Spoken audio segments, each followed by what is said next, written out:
Hi, I'm Alex Bosenberg, and I run and am MadMountain Military.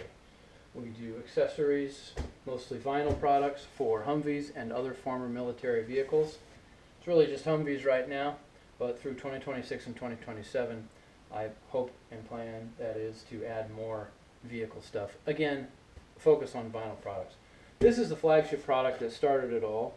This is about a third generation version, but I wanted a slant back look, but I wanted to keep the soft top.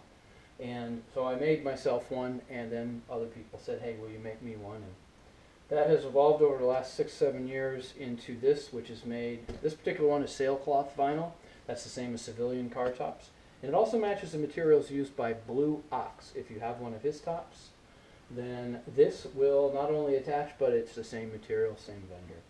There's a video. This purpose today of this video is to give some advice about fitting the slant back when you're having trouble, particularly with this grommet up here. I'm pulling down and it's just not making it. I could scream and get it, probably, but there's something you can do before that. There's two important things that really help make sure that this will go on. The first is try to do it in the sun on a reasonably warm day. If you're fitting this in the winter, it will naturally shrink a little bit, and it's going to be a little more difficult.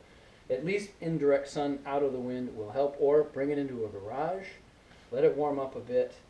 Do not use heat guns or anything like that. That would be too aggressive. But here's what we're going to do. Now I'm pulling on that, and it's just not working. So, going to come to the back, detach it, get the center portion rolled up. Do this kind of sloppy so you can just keep the video short.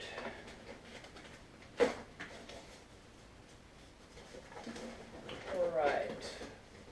Now, if it's your truck, you're going to climb up into the bed. I can just go under. Now, here we are. We're up in the bed. So it's not fitting. It's not fitting. Peel off the top half of the Velcro strip and detach the rest of this all the way down to about 12 inches. If you've got seams here, that's a great place to stop. Pull it back so it's not in the way. Now what, Alex? Well, it's like this. Go in about 12-inch increments and give it a good stretch to get it to really take up as much, like almost hear the drum tightness of it. And I'm not pulling super hard, just one hand, so it's not so bad. Jump out of the bed. Now come around, put a little bit of tug on it as it goes down. And now it fits.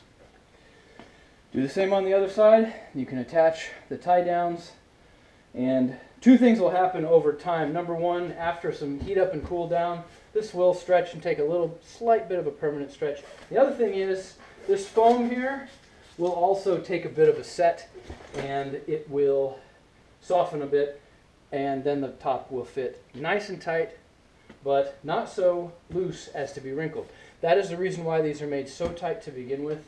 A lot of people are concerned about wrinkles, and so that's why this is all hand fitted.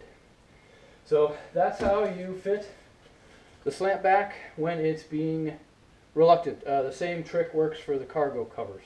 While I have you, I want to mention the newest product, MadMountain Military, available on the website.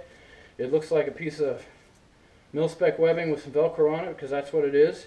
What it's for is to replace the one-size-fits-all, often lost or torn door keeper, or door limiter it's called, that goes inside your soft door.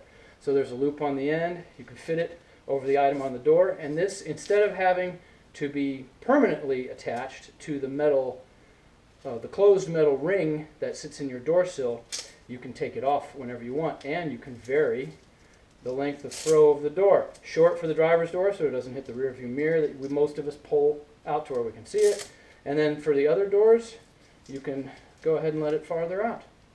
So that's on the website. The replacement door keepers. I'll put a link in the description.